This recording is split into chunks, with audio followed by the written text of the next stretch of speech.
Halo sobat-sobat, selamat datang di YouTube channel Heni Widiarani. Kali ini aku akan mengajak kalian mendengarkan kisah horor yang berjudul Banjir Darah di Atas Singgasana Lurah, bagian 1. Terinspirasi dari kumpulan cerpen misteri karya Sweta Kartika. Sebelum dimulai ceritanya, jangan lupa di subscribe, like, share, dan komen. Terima kasih sobat-sobat. Inilah alur ceritanya. Kumitir 1992.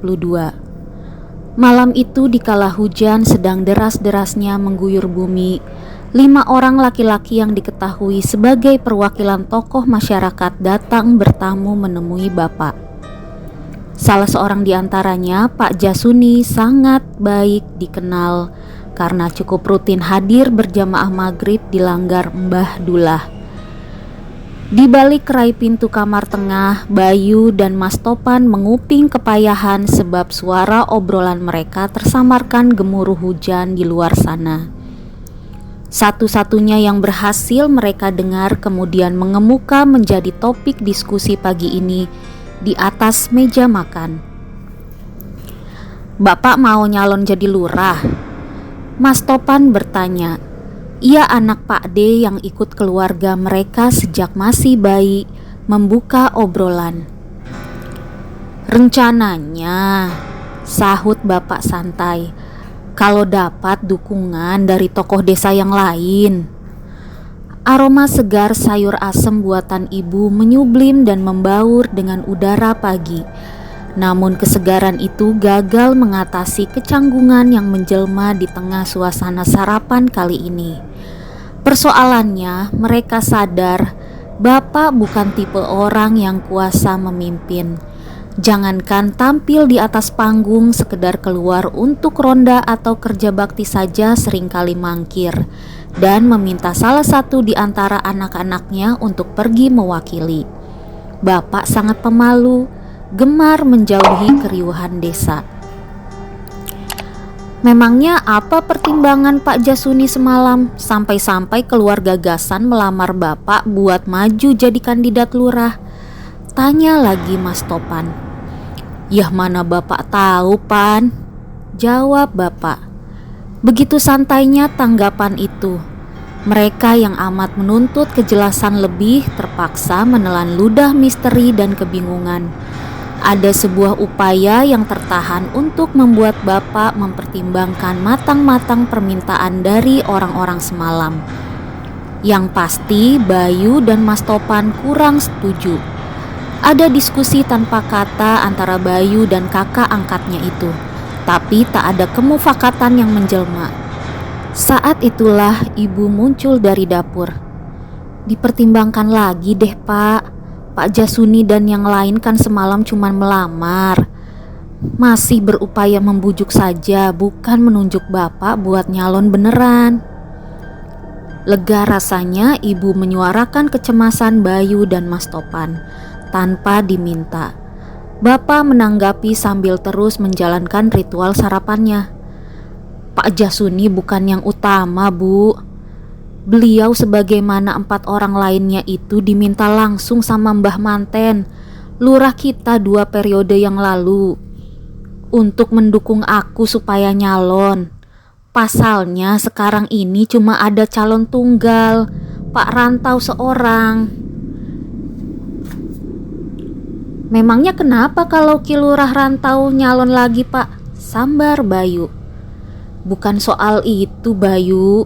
Secara hukum gak boleh ada calon tunggal, mesti ada tandingannya. Maka dari itu Bapak diminta jadi tandingan Pak Rantau sebagai calon lurah kedua," jawab Bapak. Bayu, ibu dan Mas Topan saling pandang. Kelihatan benar kalau mereka masih belum bisa menyepakati ketersediaan Bapak menerima lamaran Pak Jasuni dan yang lain. Kendati itu merupakan mandat dari Mbah Manten yang terhormat. "Masih ada waktu buat memutuskan. Dipikir masak-masak lagi, Pak," kata ibu. Mas Topan menggeleng-geleng seraya menelan kunyahannya. "Intinya kami gak setuju Bapak nyalon jadi lurah." Bapak tak bereaksi. Pagi itu kecanggungan di atas meja makan berlanjut hingga sore. Keputusan Bapak kini menghadapi pendapat mereka bertiga. Imbasnya ada semacam emosi tak terjelaskan yang tampak pada air mukanya. Dan kemelut itu berlangsung hingga hari ditutup oleh azan maghrib dan lengkingan parau barisan burung koreak malam. Pada sebuah senja di penghujung hari Selasa, usai seharian Bayu memakan pelajaran SMP yang menjemukan, sepedanya melaju kencang menerobos semak yang memagari jalan pintas selatan desa. Mendung di langit sudah bersiap memuntahkan isinya. Ia harus segera sampai di rumah sebelum terguyur hujan. Gerakan kemudi sepedanya tangkas berkelit menghindari rerumputan di tepi tegalan yang kanan kirinya kini diapit hamparan luas persawahan. Sewaktu dua roda yang ia pacu melintasi jembatan bambu, kayuhannya tertahan. Pandangannya tercuri oleh sesuatu yang tampak di atas aliran sungai kecil yang ia lintasi. Seketika itu Bayu berhenti. Di ujung sana, di permukaan aliran dangkal yang ternaungi pepohonan cangkring, ia melihat sekelompok orang sedang melakukan suatu aktivitas, entah apa pastinya. Samar-samar bayangan itu makin tak lazim. Ketika matanya menajam, barulah ia menganalisa sosok-sosok itu. Mereka adalah Kilurah Rantau dan beberapa ajudannya. Di antara 4 atau 5 orang di sana terlihat pula Pak Sanat, menantu Pak Rantau yang menjabat posisi sebagai carik atau sekretaris desa di kursi perangkat desa lewat jalur nepotisme. Beliau cukup Bayu kenal sebab anak perempuannya Laras satu kelas dengannya, bahkan bisa dibilang teman akrab. Tanda tanya dan rasa penasaran menjelma di benak Bayu. Apa yang mereka lakukan di sungai sore-sore begini? Tubuhnya membeku. Jarak yang membentang cukup jauh ini membuat keberadaannya gagal diketahui oleh mereka, dan itu lebih baik adanya. Ia jadi punya kesempatan untuk mengamati dengan leluasa. Terlindung oleh gelapnya bayangan pepohonan cangkring yang batangnya dipenuhi duri, Pak Rantau membenamkan bagian bawah tubuhnya di sungai yang mengalir pelan, memperlihatkan sisi samping kanannya. Dadanya terbuka tanpa pakaian, rambutnya yang panjang terlihat basah. Samar-samar Bayu melihat bibirnya berkomat kamit, entah karena kedinginan atau tengah merapal mantra. Sementara itu, di sekeliling beliau beberapa orang berdiri bergandengan, mengepung membentuk lingkaran dengan Pak Lurah Rantau sebagai porosnya. Kedalaman sungai telah menenggelamkan lutut mereka, menyisakan bagian atas badan yang membentuk gestur aneh. Pak Sanat berdiri menghadap ke arah Bayu, tapi kepalanya terus tertunduk juga sambil berkomat kamit. Cukup lama Bayu bertahan pada posisi itu. Sejurus lamanya pengamatannya pada keanehan ritual di sana. Begitu akhirnya terlintas rasa takut ketahuan, barulah ia memberanikan diri untuk bergerak. Secara perlahan ia menuntun sepedanya melintasi sisa jembatan bambu yang usang. Gemercik suara sungai amat ia syukuri sebab telah menyamarkan derit gesekan anyaman bambu kala roda sepedanya melintas. Usai kembali menapak jalan tanah berumput, ia kayuh pedal sepeda secepat menuju rumah. Hujan turun sebelum Bayu sampai. Ada sedikit penyesalan saat mendapati sekujur tubuhnya kuyup kehujanan gara-gara terlalu lama tertahan di atas jembatan. Namun jauh di lubuk hati ia merasa senang. Malam ini ada bahan yang bisa ia ceritakan di atas meja makan kepada seluruh anggota keluarganya.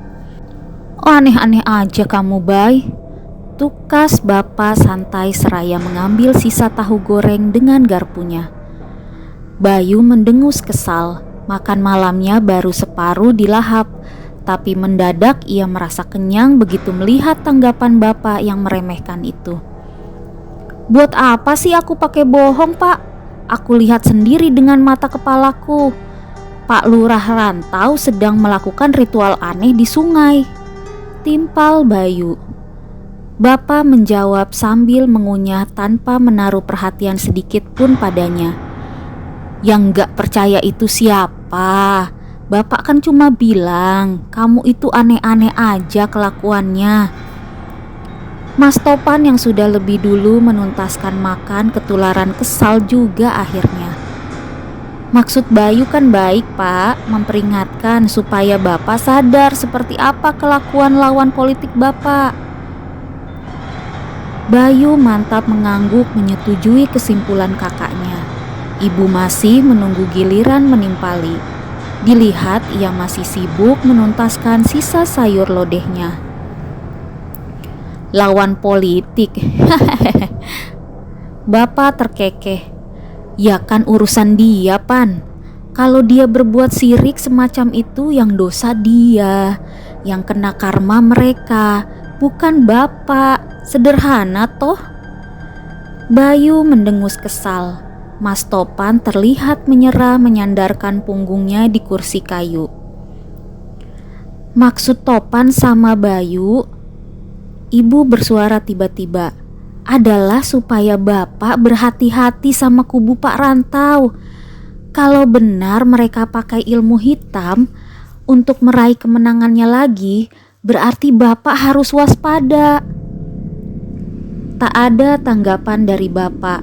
Bayu dan Mas Topan memberi acungan jempol pada ibu dari balik taplak kumal yang menyelimuti meja makan. Mata kiri ibu mengedip. "Aku kan maju dengan jujur, dengan tulus. Lagi pula aku belum menyepakati permintaan Pak Manten dan Pak Jasuni. Begitu aku bilang iya, mau maju jadi tandingan Pak Rantau, tentunya mereka akan bersedia jadi pelindungku. Pelindung kita," ucap Bapak. Kalimat itu menutup perbincangan makan malam kali ini. Usai meneguk sisa teh tawar di gelas besarnya, Bapak bangkit dan beringsut meninggalkan mereka bertiga. Tepat ketika sosoknya nyaris menghilang di balik kerai kelambu pintu, Bayu kembali bersuara. "Intinya kami tetap berharap Bapak menolak tawaran nyalon jadi lurah." Bapak tak menggubris. Suara jangkrik malam menyambung kelengangan suasana. Isu pencalonan Bapak sebagai lurah desa Kumitir dengan cepat menyebar. Bahkan beritanya mengemuka di ruang guru sekolah Bayu. Padahal kalau dipikir-pikir, sekolah menengah pertamanya berjarak cukup jauh dari desa. Setelah bingung menerka-nerka, ternyata penyebabnya karena Pak Rantau dulunya pernah bekerja sebagai guru di sini. Dulu sekali. "Yang mendukung bapakmu siapa, Bay?" "Pak Manten," celetuk Pak Sarwani, guru biologi kelas 2 saat Bayu mengambil tumpukan lembar jawab ulangan kemarin. Bayu menggeleng. "Saya kurang tahu, Pak. Lagi pula masih belum pasti kok." "Belum pasti bagaimana?" "Belum pasti jadi nyalon, Pak. Masih dipertimbangkan." Pak Sarwani terkekeh. "Pasti jadilah, Bay." Kaki Bayu buru-buru menyingkir dari ruangan itu. Enggan sekali ia membahas perkara yang tengah dipertentangkan. Yang ia cari sekarang adalah celah-celah kemungkinan untuk menggagalkan keputusan Bapak sesegera mungkin. Terasa sekali semakin hari kebulatan tekad Bapak kian terbentuk. Tiba-tiba ketika isi kepala dan hatinya teraduk jadi satu, ia menubruk seseorang di kelokan lorong. Tak ayal tumpukan kertas ulangan teman-teman sekelas pun berserakan. Sosok yang menghadang Bayu tergopoh membantunya memunguti kertas-kertas itu seraya meminta maaf. "Aduh, maaf Bay." Tukas suara itu begitu mendongak, laras balas menatap Bayu resah. "Oalah, kamu Toras," tukas Bayu, "kirain siapa." "Ini Bay." Ia menyerahkan sisa tumpukan kertas padanya sembari berusaha berdiri. Mereka berhadapan di kelokan lorong sekolah yang sepi. "Ngapain di sini?" tanya Bayu heran. Ia menggeleng gelisah. "Bay, kamu harus bilang ke bapakmu jangan nyalon lurah." Saat mendengar ucapan itu dari mulut Laras, alis Bayu terpilin jadi satu karena keheranan. Ayah Laras, Pak Sanat, adalah menantu Pak Rantau. Dengan kata lain, di luar kemungkinan perseteruan politik yang akan terjadi, Laras adalah cucu dari calon lawan tanding Bapak di perebutan singgasana lurah kali ini. Laras buru-buru mengoreksi ucapannya saat melihat gelagat Bayu yang agaknya dipenuhi kecurigaan. "Aku ngomong gini bukan soal apa-apa, Bay. Tapi kamu perlu tahu, Simbah itu orangnya klinik. Aku khawatir kalau bapakmu nyalon lurah, dia akan kena guna-guna." Timpal Laras. Refleks Bayu menempelkan telunjuk pada mulutnya, memohon agar Laras memelankan suaranya. Laras pun refleks membekap mulutnya. Sosok Simbah dalam ucapannya barusan tak lain adalah Pak Rantau, lurah yang saat ini masih menjabat dan berkehendak memperpanjang masa jabatannya. "Bapakku belum tentu nyalon kok, kamu gak usah risau," jawab Bayu. Dipelankan suaranya hingga mendekati desisan. Alih-alih menjawab, Laras menggeleng-geleng. "Bapakmu itu udah nyalon, Bay. Kemarin sore itu bapakmu datang ke rumah Pak Manten dan menandatangani surat pencalonan dirinya." Bayu tercekat. "Ngarang kamu, tahu dari mana?" "Dari keluargaku, aku menguping, Bay. Bapakku dan beberapa orang di rumah ramai membahas cerita itu. Kalau bapakmu sudah memutuskan untuk ikut kontes pencalonan lurah." Tandas Laras. Mata Bayu memanas mendengar penjelasan Laras. Satu bukti telah terukir bahwa bapak menyembunyikan kenyataan ini dari keluarganya. Berbohong kepadanya, ibu dan Mas Topan. Jelas ini mengejutkan dalam konotasi yang buruk tentunya. Kata-kata Laras ia pegang erat. Malam itu saat bapak tengah pergi bersama beberapa orang dari kubu bentukan Mbah Manten, Bayu mengabarkan apa yang ia dengar dari Laras kepada ibu dan Mas Topan. Usai berita itu ia estafetkan. Ibu terlihat cemas, seolah hendak menangis.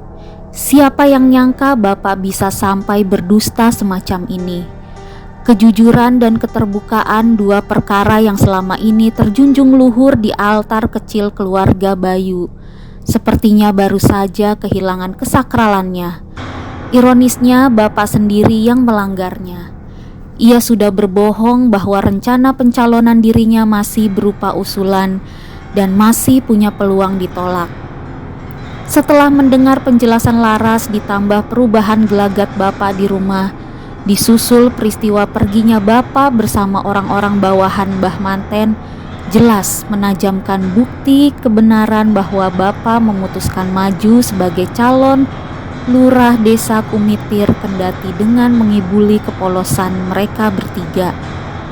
Satu bait pernyataan semu yang termufakati secara tidak tertulis kini terungkap, bahwa ambisi bapak maju mengejar jabatan murni lahir dari palung hasratnya sendiri, dan dengan kenyataan bahwa ia sudah berupaya mengelabui keluarganya. Hal itu sama sekali bukan perkara baik. Gerimis turun sore itu di bawah payung hadiah berlogo bank daerah yang sudah berlubang. Ibu terlihat memaksakan kesibukan membenahi tumpukan kayu bakar di sebelah kandang ayam. Dalam pengamatan Bayu dari balik pintu belakang yang separuh terbuka, tingkah ibu terlihat mengada-ngada. Ayam-ayam piaraan mereka bersahutan resah tiap kali tangan beliau rusuh melempar-lemparkan kayu kering. Sepiawai apapun ia menyamarkannya, perasaan gundah itu tetap kentara di mata Bayu. Ibu jelas sedang kesal. Bapak telah mengkhianati kepercayaannya. Usai Bayu memberitahu kalau bapak telah mendaftarkan diri sebagai calon lurah tanpa sepengetahuan keluarga, mukanya memerah geram. Ada secuil perasaan bersalah dalam diri Bayu karena telah memberitahukan hal ini. Tapi cepat atau lambat toh akan ketahuan juga. Kalau sampai terlambat ia beritahu, sepertinya amarah ibu bisa lebih menjadi-jadi. "Bu, ayamnya mau diantar ke rumah Mas Jalal sekarang?" tanya Bayu basa-basi. Ibu menjawab dengan kebisuan dari balik punggungnya. Bayu buru-buru mengimbuhkan celotehan untuk mencairkan suasana. "Besok kan hari Sabtu, aku mesti masuk lebih pagi soalnya piket. Takutnya gak sempet mampir-mampir." Desau angin menjawab ocehan Bayu kali ini. Sesaat setelah ia mulai merasa bahwa lebih baik meninggalkan ibu sendirian. Ia menangis terseduh. Perubahan emosi itu menahannya untuk bergerak. Apa ini semua masih belum cukup? Bayu mengernyit bingung pada isakan ibu. Ibu kini berbalik memandangi Bayu. "Usaha jual ayam ini apa masih kurang buat bapakmu?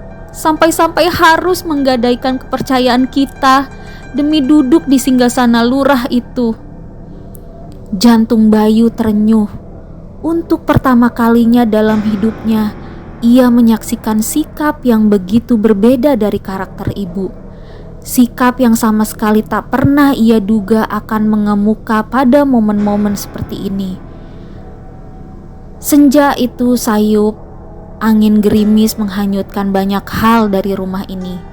Kepercayaan, kesatupaduan, dan mungkin saja keharmonisan. Prasangka itu perlahan Bayu tutup dengan doa dan harapan semoga semua akan baik-baik saja. Sepeda yang Bayu kayuh kencang segera ia rem kuat-kuat. Di atas jembatan bambu yang rewet itu ia berdiri tercenung memandangi sesuatu yang tak lazim di ujung jembatan. Seekor ayam cemani terbaring lesu dengan kondisi kaki terikat. Angin persawahan berembus menggigilkan tubuhnya yang kuyup basah oleh keringat sisa bersekolah seharian. Pemandangan makhluk serba hitam itu menyiarkan keganjilan. Bersamaan dengan situasi itu, deretan pertanyaan mulai berkerjaran dalam benaknya. Ayam milik siapa ini? Adakah ia terjatuh dari boncengan seseorang saat hendak dijual ke pasar? Atau ada manusia yang benar-benar iseng mengikat kaki ayam cemani untuk mencelakai siapa saja yang melintasi jembatan ini? Bulu kuduk Bayu berdiri, entah mengapa ini terasa aneh. Rasa takut dan penasaran mendorongnya untuk mendekatinya. Kurang dari 1 meter ia larut dalam pengamatan. Kedua kaki ayam itu terikat oleh kulit bambu yang terpilin. Sinar jingga memapar bulunya yang serba hitam memperlihatkan sebelah matanya yang kosong balas memandanginya. Saat merasakan ketidakwajaran itu, sontak mata Bayu mengedar ke sekeliling. Ia refleks menengok ke sisi kanan, ke titik gelap aliran sungai kecil yang membelok dan terlindung barisan pohon cangkringan. Namun tak ada siapapun di sana. Di titik yang beberapa hari lalu ia jumpai Ki Lurah rantau dan antek-anteknya. Entah mengapa ia merasa keanehan ini seperti berhubungan. Ia pun bergidik. Tanpa berpikir lama, Bayu bergerak maju menuntun sepedanya menghindari ayam yang terikat itu dengan hati-hati. Begitu jaraknya terpaut cukup jauh, pedal sepeda kembali ia pacu sekuat tenaga. Sebelum hawa kejahatan itu sanggup menggapai, mulai ada yang tidak beres. Kurang dari 10 meter di depan rumah, laju sepeda Bayu kembali memelan. Sekonyong-konyong telinganya menajam. Samar terhanyut angin senja, terdengarlah teriakan-teriakan yang bersahutan dari dalam rumah. Bapak dan ibu berkelahi. Tidak salah lagi. Segenap keberanian ia kerahkan. Sebetulnya ia enggan terlibat, tapi rasa penasaran menyemangatinya untuk nekat menguping. Dengan setengah berjongkok, Bayu bergerak memutari sisi kanan rumah menuju ke semak bunga sepatu yang tumbuh sampai setinggi jendela. Ia lantas berhenti dan menguping. Ya, ini sama saja Bapak nggak menganggap kami sebagai anggota keluarga, teriak Ibu lantang. Kalau semua hal mesti minta persetujuan, mau sampai kapan kita begini? Balas Bapak tegas. Ibu jangan memandang keputusan ini sebagai urusan keluarga semata. Cobalah lihat lebih luas, lebih jauh. Ini urusan desa, bukan urusan kita saja, Bu. Ada jeda sesaat sebelum akhirnya suara Ibu lirih terdengar. Bapak sadar tidak? Keluarga kecil kita juga bagian dari desa ini, Pak. Kalau keluarga sendiri saja Bapak hianati, apalagi kalau Bapak nanti memimpin desa ini. Tajam sekali kalimat itu sekalipun Bayu bukan sasarannya. Terasa amat menusuk. Bapak tak lagi terdengar memberikan sahutan. Lama Bayu menunggu kelangsungan pertengkaran itu, tiba-tiba dalam keheningan itu terdengarlah suara Mas Topan. Assalamualaikum. Waalaikumsalam, sahut Bapak dan Ibu nyaris bersamaan. Wah, Mas Topan ngaco aja nih, bisik Bayu. Apa itu, Pan? Tanya Ibu heran. Bayu masih tertahan di balik semak membayangkan situasi yang terjadi di dalam. Tanpa mengetahui peristiwa yang terjadi sebelumnya, Mas Topan menyahut santai. Tadi tergeletak di dekat jembatan belakang kampung, Bu. Gak tahu punya siapa. Astaga! Jantung Bayu berdegup seketika. Kasihan sekali. Lepas dulu ikatannya sini, sahut Bapak. Bayu segera melompat dari persembunyiannya. Batok kepalanya menghantam jendela dengan keras. Jedar! Semua orang di dalam rumah terkaget menoleh ke arah Bayu. Jangan dipegang! Bayu berteriak dari balik jendela. Ngapain kamu di situ, Bay? Tanya Mas Topan heran. Bayu tak menanggapi. Kakinya berlari kencang memutar halaman dan masuk ke dalam rumah sambil terengah. Lepasin, Pak, Bu, lepasin ayam cemani itu. Bapak menjawab sambil tetap mengabaikan Bayu. Iya, ini lagi dilepasin ikatan bambunya, Bay. Di sebelah Mas Topan berdiri Ibu memandangi Bayu kebingungan sambil memegangi sisa badan ayam hitam itu. Kamu kayak orang kesetanan aja sih, Bay. Mandi sana, balas Ibu. Mulut Bayu kaku menganga. Terlambat. Malam itu hening mengepung, menciptakan kesunyian yang meremangkan bulu badan. Dinginnya cuaca kali ini tak seperti biasanya. Mungkin karena hujan turun begitu deras. Bayu terjaga, menggigil dan meringkuk tanpa selimut. Saat ia balik badan, tak ada Mas Topan di sebelahnya. Sedang pipis barangkali, pikirnya. Gema detak jarum jam di ruang keluarga melantun di antara alunan suara hujan. Pada saat itulah gendang telinga Bayu teralihkan oleh suara yang amat ganjil. Ia tak bisa menjelaskannya, tapi suara itu terdengar amat mengganggu.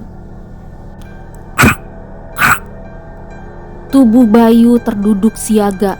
Di bawah keremangan cahaya kamar, kedua pupilnya menajam mendorong tubuhnya yang lemah dari sisa tidur untuk bergerak keluar kamar. Makin dekat ke belakang, suara ganjil itu makin jelas terdengar. Keringat dingin membanjiri tubuh Bayu. Deru angin yang dipadu gemuruh hujan tak kuasa membendung desiran panas dalam saluran pembuluh jantungnya yang mulai bertalu-talu. Tepat ketika langkahnya sampai di dapur, ia nyaris terjengkang saking kagetnya. Dalam naungan gelapnya bilik, ibu berdiri membelakangi Bayu dalam balutan daster putihnya. Entah sedang apa. Ibu lagi ngapain?" tanya Bayu. Bayu tercekat. Suara itu dari arah ibu. Didorong rasa penasaran, Bayu melangkah maju. Ia sentuh punggungnya dengan tangan gemetaran. "Bu, ibu ngapain gelap-gelap?" bisi. Kalimatnya langsung terpotong begitu melihat ibu sedang berdiri, menggigiti piring dengan mulut bersimbah darah. Kedua matanya memutih. "Ibu, apa-apaan ini, Bu?" Sekuat tenaga kedua tangan Bayu menyahut piring kaca dari genggaman ibu. Ujung lancip bagian piring yang pecah itu tak sengaja menyayat kulit mulutnya. Ibu meringis kesakitan. Maafin Bayu, Bu. Maaf, gak sengaja, Bu." Piring yang retak sebagian pinggirannya itu ia raih perlahan, lalu ia taruh di atas meja makan. Ibu memandangi Bayu kebingungan. Kedua matanya telah kembali normal, tapi darah di mulutnya terus menetes bersama lendir air liurnya yang keruh. "Bayu," suara nyaris. Ibu mendekati rintihan. "Ibu ngapain di sini?" tanya Bayu masih penuh dengan hujaman rasa ngeri.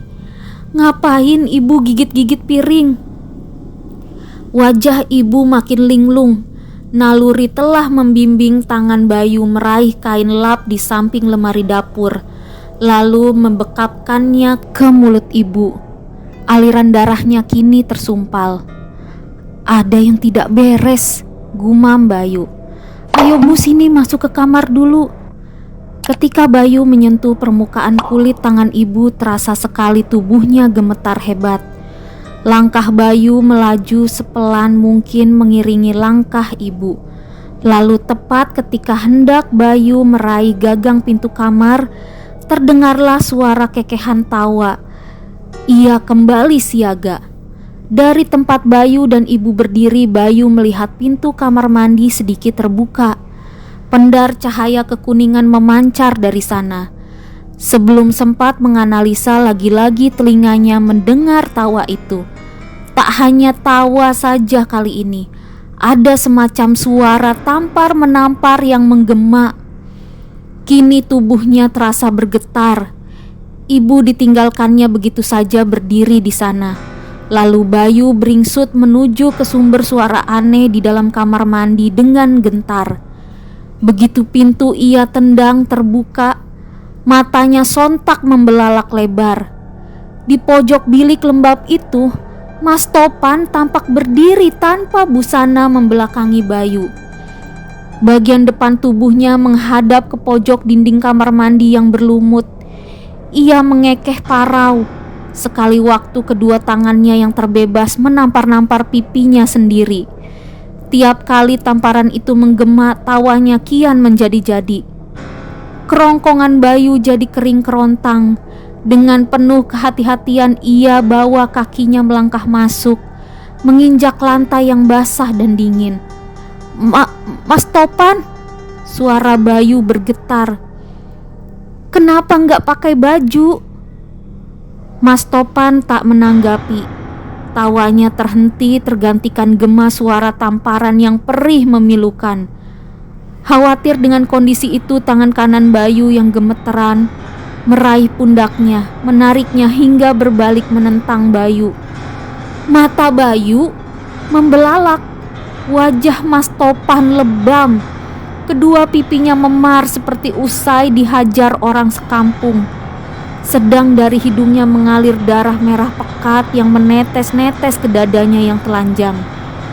Mata Bayu bergerak mengikuti aliran darah itu. Begitu sampai di bagian bawah, ia nyaris memekik. Dari kemaluan kakak angkatnya itu menetes darah bercampur nanah yang sudah mengental. Awalnya Bayu menerka darah itu masih menyambung dari aliran darah hidungnya. Tapi ia salah. Darah bernanah itu memang mengucur dari lubang kemaluannya. "Ada apa ini? Apa yang terjadi?" teriak Bayu. Belum juga usai deraan mistik itu, telinga Bayu kembali mendengar suara-suara aneh yang lain dari sebelumnya. Dari balik ventilasi kamar mandi yang tembus ke halaman belakang, deru hujan disusupi suara ayam-ayam piaraan mereka yang gelisah. Entah ada dorongan apa, kakinya segera bergerak keluar meninggalkan Mas Topan sendirian di kamar mandi. Pintu belakang telah terbuka lebar. Air hujan disapu angin membanjiri bagian belakang rumah. Bayu pun refleks menarik gagang pintu itu, lalu sekuat tenaga berusaha menutupnya. Tepat ketika papan kayu itu hendak terkatup, mata Bayu menangkap sosok ganjil di kegelapan jajaran kandang. Pupilnya menajam, mengantisipasi kegelapan yang kabur oleh guyuran air hujan. Di ujung pengamatan itu ia nyaris berteriak. Bapak tengah berlutut dengan beringas menggerogoti ayam cemani hitam yang digenggamnya sore tadi. Mengoyak dengan mulut telanjang sambil mendesis-desis bak kucing marah. Kedua mata bapak memutih, wajahnya bersimbah darah segar bercampur air hujan. Sedang pada giginya yang meringis terjepit burayan usus berlendir. Lalu bersama datangnya guntur bapak tiba-tiba tertawa. Tawa yang begitu parau dan mengerikan. Demikianlah alur cerita horor Banjir Darah di Atas Singgasana Lurah bagian 1. Nantikan kelanjutan kisahnya di next episode. Jangan sampai ketinggalan dan jangan lupa di subscribe ya, biar aku tambah semangat nyeritain kisah-kisah horor lainnya. Terima kasih telah mendengarkan kisah horor dari aku. Semoga kalian merasa terhibur dan merasakan sensasi pengalaman horor yang tersaji di cerita ini. Sampai jumpa lagi, bye-bye.